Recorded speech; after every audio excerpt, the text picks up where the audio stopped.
Yesterday, during my commute to work, I decided to give my mom a call just to catch up with her, see what she has been doing last week and what I have been doing this week as well, so that she is not so worried about my situation since we are miles apart.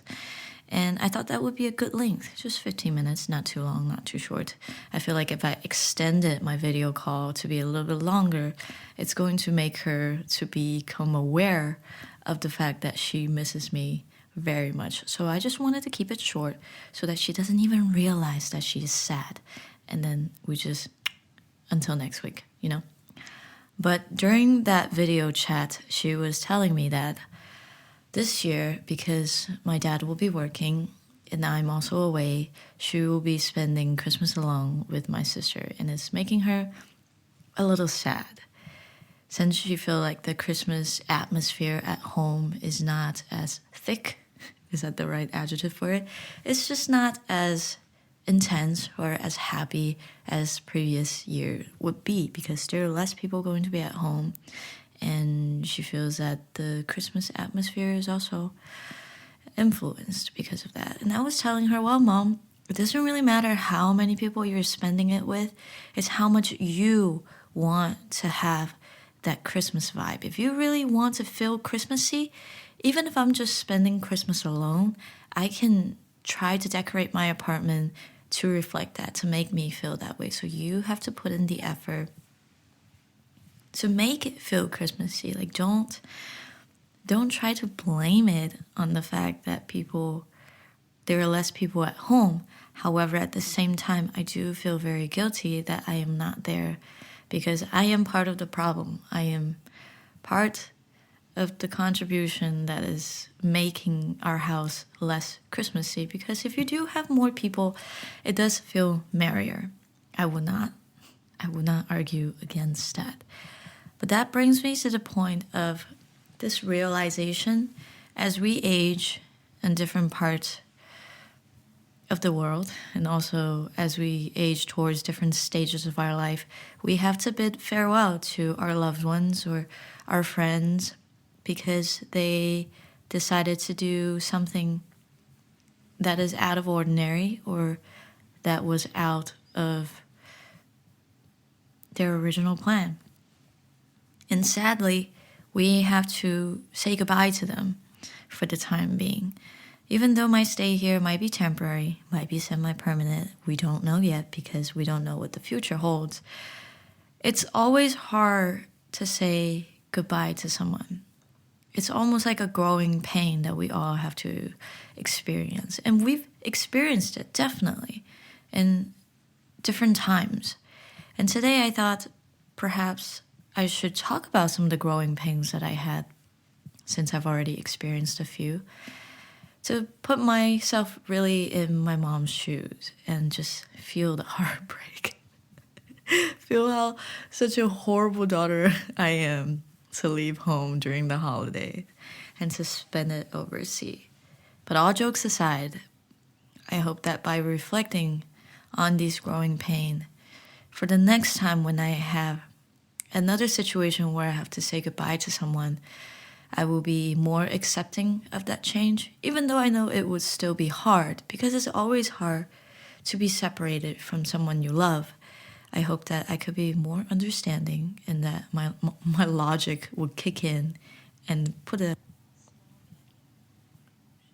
because it's impossible to master the art of letting go. You will always, always, always feel something when you have to break apart. And that is normal because that is what makes us human. So we don't have to normalize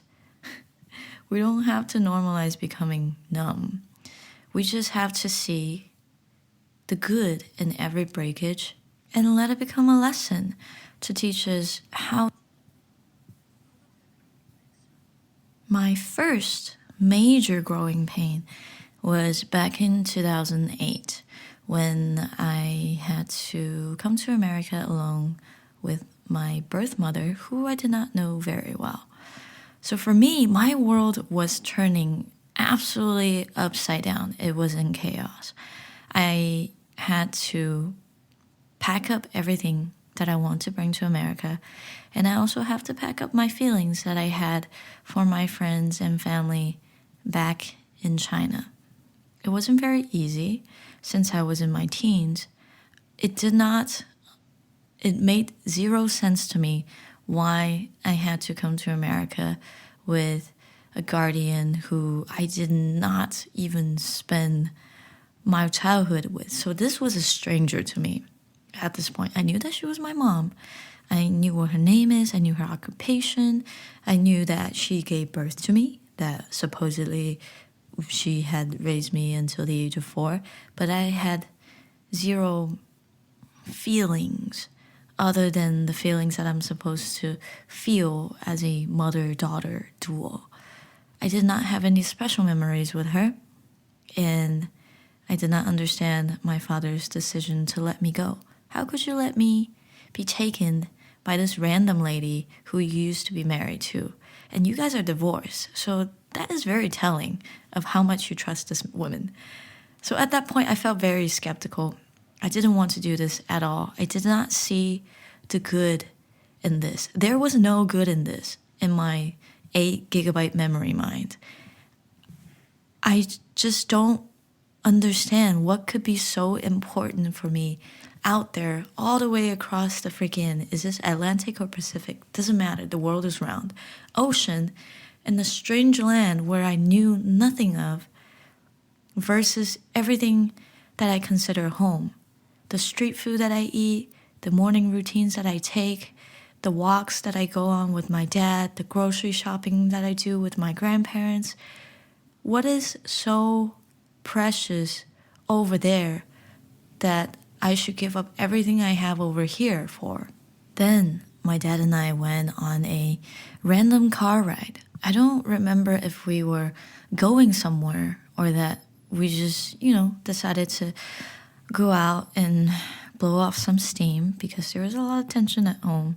Well, mostly between me and my grandma, because I just absolutely refuse to go abroad.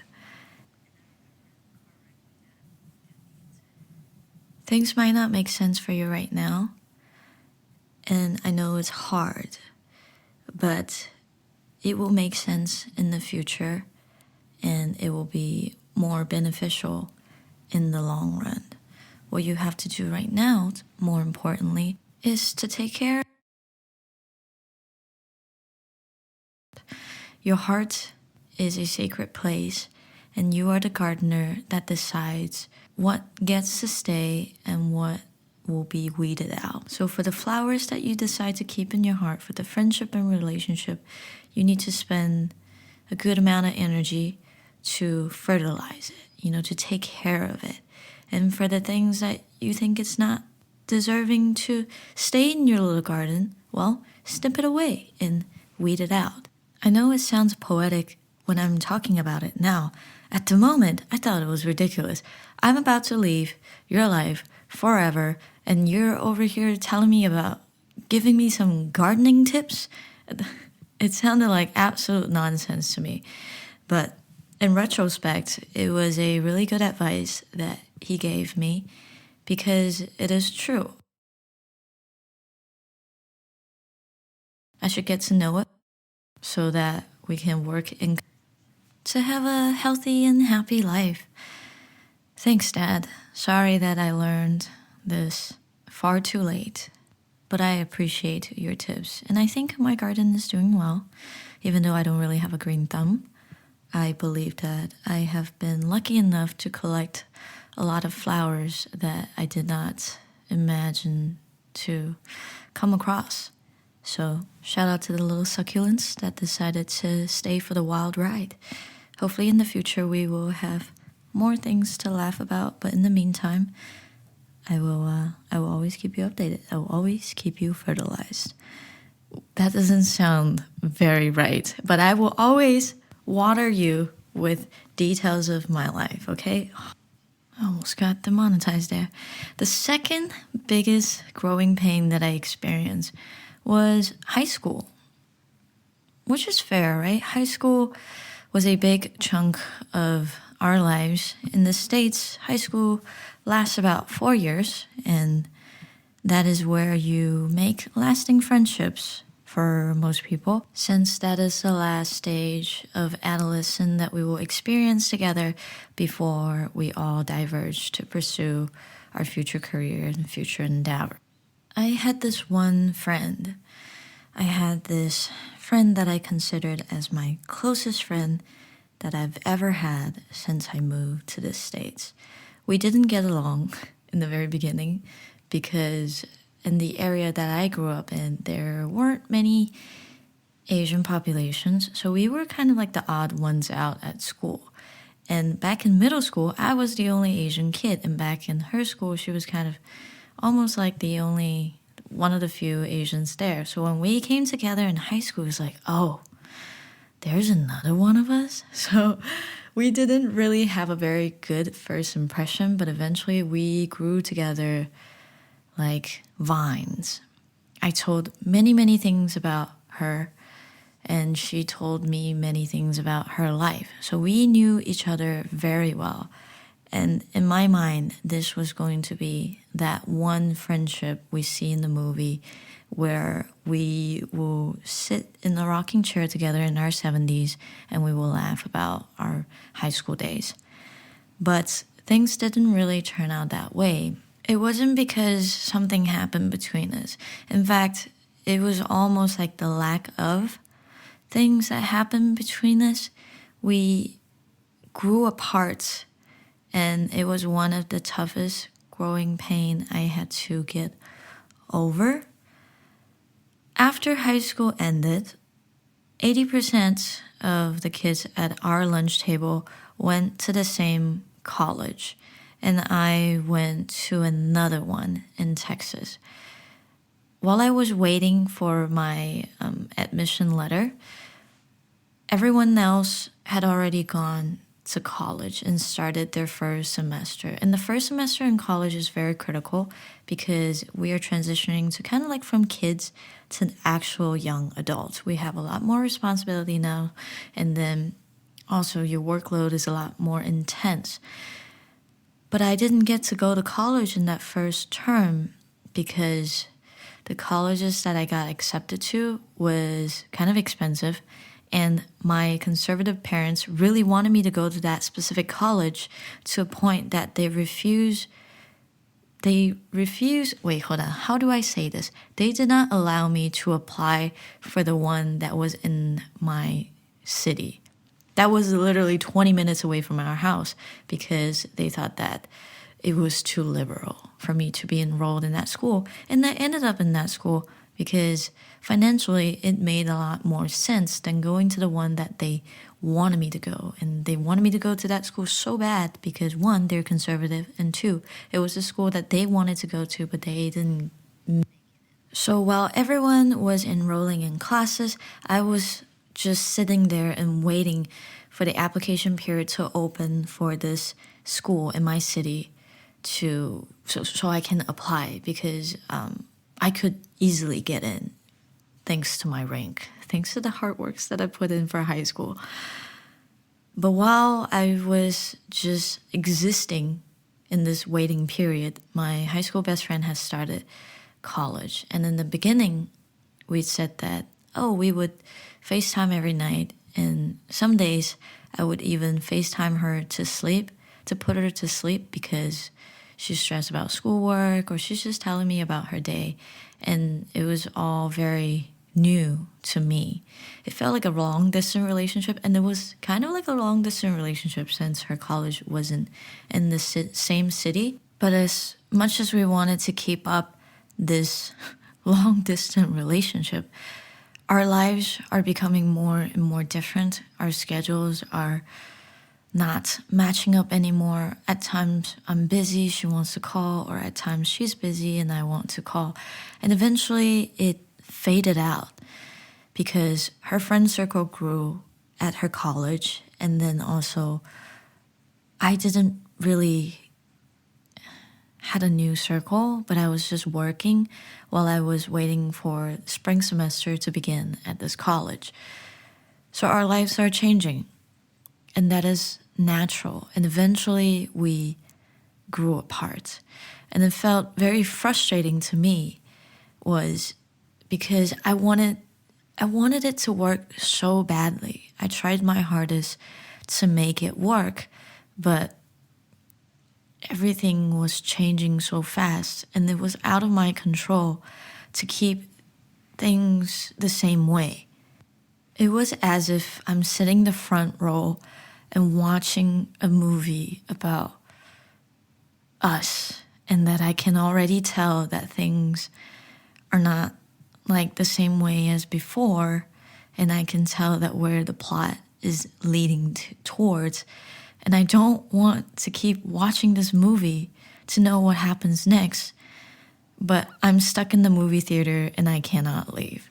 So little by little, our texts for this sounds so like a high school girl relationship. Little by little, we didn't text as often anymore, and then we don't really tag each other on Instagram anymore, and then we just completely kind of lost contact. We became, I don't know what is the phrase in English, but if you translate it roughly from Chinese, it's like a stranger whom I knew so much, or the stranger that knew so much about me. It feels almost terrifying to think that we went from one extreme to the other. And we used to text each other on our birthdays, happy birthdays, and then this long freaking paragraph about how much we appreciate one another. But eventually, it's almost as if perhaps we forgot each other's birthday, or we purposefully forgot it, or we actually forgot about it.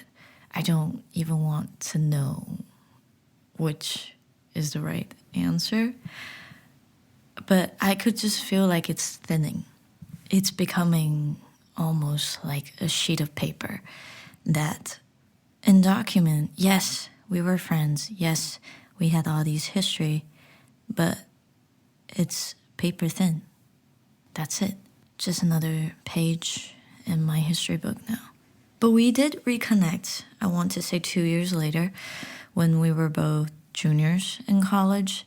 One of our high school friends in our friend circle was getting married. And this friend was actually the very first friend I've ever made when I was in America. So we went to middle school together, we went to high school, didn't really go to the same college, but I knew this person since I was American. I can say that. I knew her since I was American.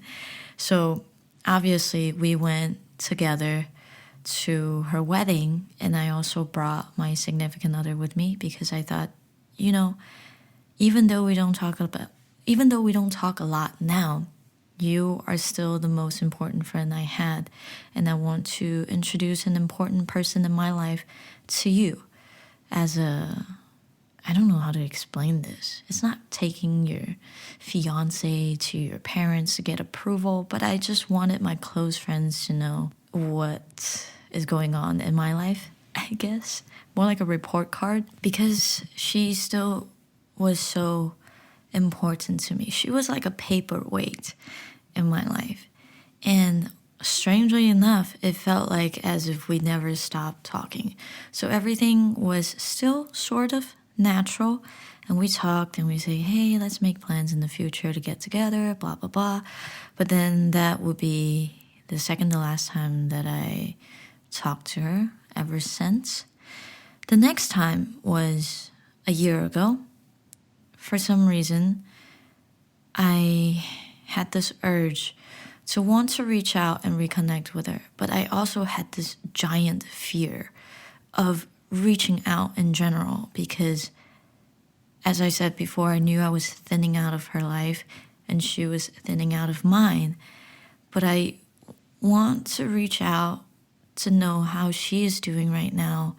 I want to know that if she's doing okay, but there is this fear inside of me that you're not important anymore. Why are you trying to intrude in her life again? So it took me a while, but I mustered the courage to send her a text and say, hey, Oh, I remember why. It's because I'm about to move. I was going to move to Chicago.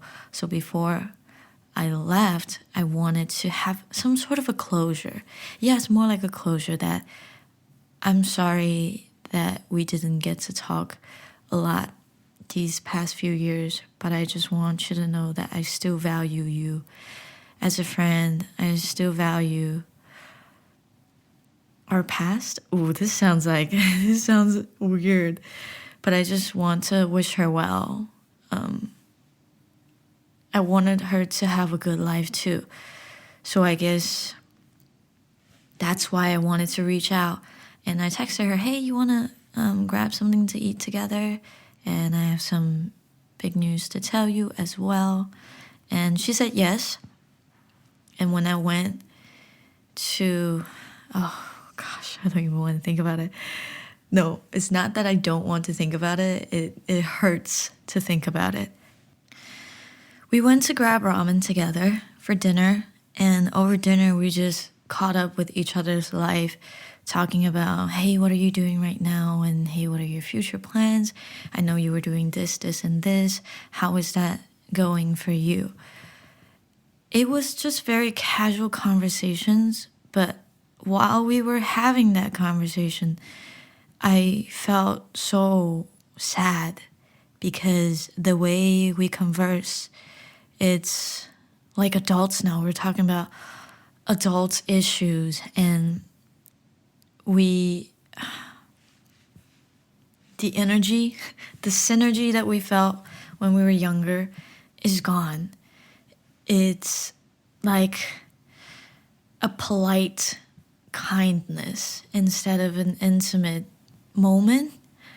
I don't know how to express how exactly I feel, but whenever I think about that moment, it makes me want to cry because it was like this flower in my garden that I spent so much time with, that I had such a strong connection with, and someone else is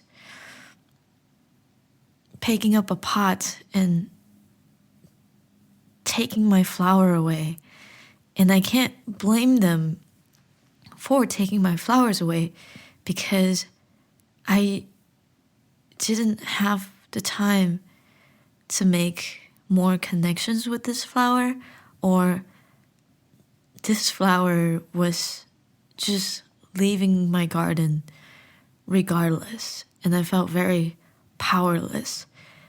I remember when we went to Gongcha together, she had to go to the restroom, so she left her phone on the desk, and when there was a text message that came in, her phone lit up, and on her screen it was her and two of our older lunch table friends. So we were all friends together, but those two friends, or one friend in particular, is now her new best friend.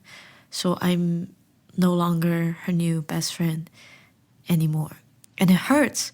It hurts to see that, even though I understand that's what happens. Time created different circles in our life, and they just got closer together because of the struggles that they had to endure together. I understand that. It makes sense. But it doesn't stop it from hurting. The fact that that title that was once mine is now someone else's, and I can't do anything about it. And I shouldn't really need to do anything about it because in a way I gave that up, even though I didn't really want to, even though I tried my best not to make that decision. And funny thing, I was talking to my friend, my other Asian friend, about it afterwards, and she was like, did you have a crush on her? Did you like her or something? Why do you sound so heartbroken? I was like, well, because I am heartbroken. No, I did not like her more than a friend, but we had a very strong, or at least, even though if it was one-sided, I had a very strong emotional attachment to her. I was very, very dedicated towards our friendship, and it meant the world to me. It really did. And either this motorcycle needs to take my feelings away. Either she didn't feel the same way as a strong friendship. Why am I emphasizing that it was only a friendship? I'm not talking about a breakup. I'm talking about a friendship that didn't last as long as I thought it would. Because at that night, the moment I walk away, I knew that things could never really be the same anymore. And I don't want to be in those fake situations where we just pretend that things were still the same, but things are obviously not the same. So I went home kind of heartbroken and sad about having to grow up, having to experience things in different time, and not being able to be best friend forever. Like BF, best friend forever. BFFs. Oh my God. Now that I'm done crying about my ex high school best friend, I don't even want to call it that. I still consider her a friend in my life, but that is in the past. It can never continue the same way as before. I will talk about the next big heartbreak to experience, but you may already heard about this one before, and this one is for my very first cat, Milk Tea. Getting Milk Tea and inviting him into my life was one of the best things that ever happened to me since I moved to America. He was like an emotional support that existed between heaven and earth. He was an angel. He was God sent. And he was also unplanned. I did not have any plans to have any pet while I was in college. My job, my focus, was to do my best to get my degree and apply to freaking medical school. But the decision to adopt him happened so naturally. It felt almost as if I was supposed to do that. I was supposed to meet him that week and fall in love with him the next, and then adopting him the week after that. It was like a movie plot that was waiting to happen, but I didn't want the credits to roll in so soon. Even though we were only together for December, January. Oh my gosh. Even though we were only together for 2 months, those were 2 of my most stressful months in the year. We spent New Year's together. I don't remember if we got to spend Christmas together. Yes, I think we did spend Christmas together. Thanksgiving, I had to go home. But over the span of those 2 months, I had my finals. I had so many things happening to me, and Milk Tea was just there, ready to recharge me at the end of a tiring day. And I can't help but to blame myself for his passing. What if I did not do this? What if I spent more time with him? Would he still be here with me? But the disease that he had, it's not curable. Even if I did not do those things, if the disease was hidden in the beginning, it will still eventually happen at the end. And I can't help but to feel so guilty. And now as time passes, the pain of losing him is also thinning naturally. And at the realization of this fact, it's almost like the same situation with my high school best friend. I don't want it to thin out, but it's thinning because he is not here to reinforce the bond that we had when we were together. And I feel so guilty of slowly forgetting him. It's like an amnesia that I cannot stop. Even though I try to think about him every day, even though I have his face as my desktop ever since I had him. At times just washes away like a tie-dye shirt, and I'm just seeing these colors every time, every wash. And I feel so sad. It's like I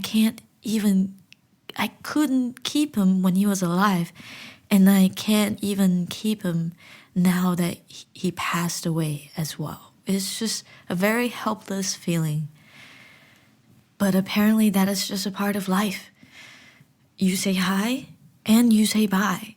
Even though you don't want to say bye, it's polite to say bye when you're about to be separated from someone that you love or you hate. I mean, I guess if you hate them, you don't really have to say bye because you won't see them ever again. But if you do want to be polite and you don't want to burn all of your bridges, instead of saying goodbye, just say bad bye. But don't even worry about your bridges. I'm pretty sure 2020 already burned them all. So 2021 was good. Well, in 2021, you're coming back, right? Says my mom. Okay, so now we're switching gear to talk about the very, very last growing pain, the very last heartbreak. I don't want to call it a heartbreak because it was for a good cause. There were some hurt feelings, but it was not a bad thing. And this is my 2020 farewell with my parents as I set sail for South Korea. It was very hard for my mom to let me go. Not so much as for my dad. He's very logical. I don't want to say that he's emotionless, but he doesn't really show it up front. But I understand that he cares a lot about our family. He made a lot of sacrifices, and I respect him for that. And I won't judge him for not shedding a tear at the airport because please don't cry. If you cry, crying is contagious. I would start crying as well, but that is not a very good last impression you want to leave with someone as you are sailing across what is that ocean again? Is it Atlantic or Pacific to pursue a new future? But my mom is she is very attached. She always thought that we will be together forever. That might not be the correct phrasing for that, but she always thought that we would have a future in the States and then that we were going to be living together as... Why are there so many motorcycles these days? Is it because COVID outbreak is very bad in Korea right now and everyone's just ordering takeouts? Well, good for you, but let me carry on. My mom is very attached to me. Even when I was going to college in a different city, she was always like, when are you coming home next? Like, can we visit? Blah, blah, blah. She wants to see me very frequently. I think that had to do with the fact that she had to be separated from me since, from the age of 4 to 12. She only got to visit once or twice, so she felt like she missed a big part of me growing up. So maybe a part of her wants to make up for that. So for the rest of the time that we're spending together, she just wants to be right there, right next to me. It was almost hard for me to explain her, to tell her that I too need some personal space, that living at home at times feels very suffocating for me because our ideas clashes. I'm no longer the kid that I was when I grew up in this house, that I have my own opinions too, and that you should try to see my point and see where I'm coming from and be understanding as well. It sounds very controlling, but I would just say that it hasn't really hit her that I am an adult now. I am always her little girl, her little daughter. And my mom and I are very close, so we talk about many things together. So in a way that we're mother and daughter, and we are also close friends. So me leaving her for a year was obviously a huge blow to her. She was really sad, but at the moment she tried to remain positive, which I was really thankful for, since it was very stressful trying to get visa during COVID and everything was moving so slowly. We were trying to just hoping that everything will work out in the end. So during that time when I was kind of panicking, she was just trying to toughen up and be encouraging as possible. Like, okay, did you do this? Did you do this? Did you prepare this? Did you prepare that? So in a way, I feel very heartbroken because I know that she's feeling sad right now, but she's just trying to put up a face to help me push through this as well. And now that I am here, now that I'm in South Korea, she feels lonely. And it's understandable because, once again, I'm gone. And now, instead of being one call away, well, I am still one call away, but there's time zone in between. Instead of me visiting over the weekends, I can't really do that because it would requires much longer time to travel overseas. So it's harder to see each other again. But I also don't want to see her suffering. I don't want to see her being miserable, but I can't just tell her, stop being sad. This is fine. A mother will always miss their child, their children, because it was once part of them. So I understand this intense longing, but at the same time, it's part of the growing pain. You give birth, your child grows up, and then they leave to pursue what they want to do. I can't be by your side forever, just as you had to leave China to pursue what you thought was a better future for you in America. It must have been just as hard for grandma as it is for you right now to see me overseas, to not be able to reach out to me whenever you want to, you know? But I don't have the heart to say it this exact same way, to tell her that, hey, suck it up. That's what grandma had to do. So that's what you're feeling right now. And I'm growing up, Mom. I have to leave the house. The bird has to leave the nest to explore what is outside of this big giant tree that I spent my entire life in. But how do you tell a mother that?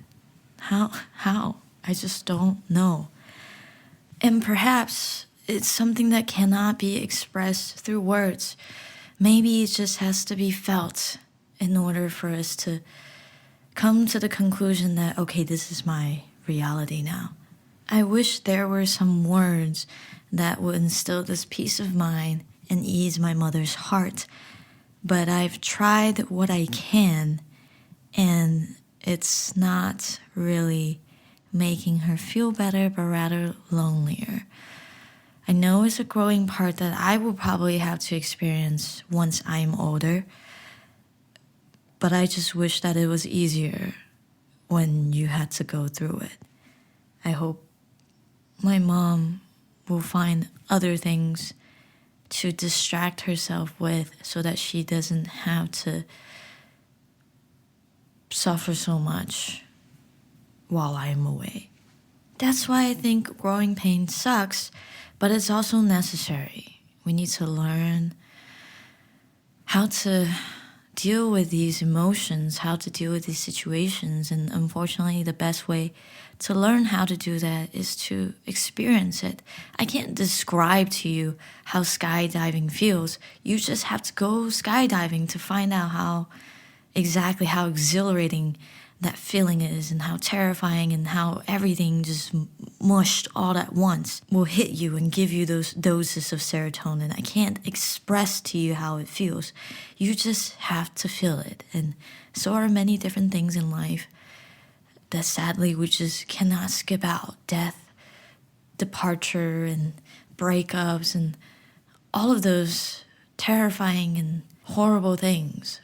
There's just not a shortcut that we can take to avoid it. But as horrible as life can get sometimes, to live is a blessing. To be able to feel, to be able to laugh, to be able to cry, the ups and downs.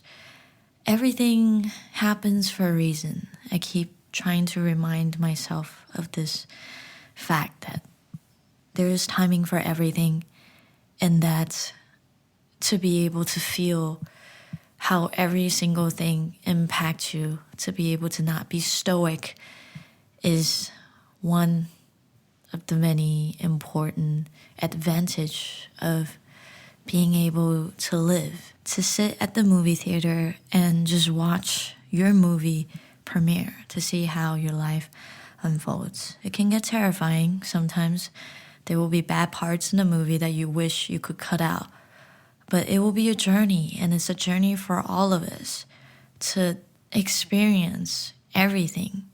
And sometimes you experience it all at once. But regardless what the plot of your movie is, at the ending scene, there is a message that only you will understand. So stick around and find out what that is when your journey comes to an end. And this is why I love talking to old people so much, because old people have so many interesting stories to tell. So hopefully in the future, we will be one of those interesting grandmas and grandpas that is able to give kids many valuable lessons and ridiculous adventures that we did through our life. And that is all for the 15th episode of Lactose Intolerant. To be honest, I didn't know. I didn't believe that I could last this long. So thanks to you for everyone who tune in every single week. And stay safe from COVID. Stay warm from winter. And next week will be the last podcast of the year. The last podcast of the season. So let's go out with a bang. And I will see you next week. Bye.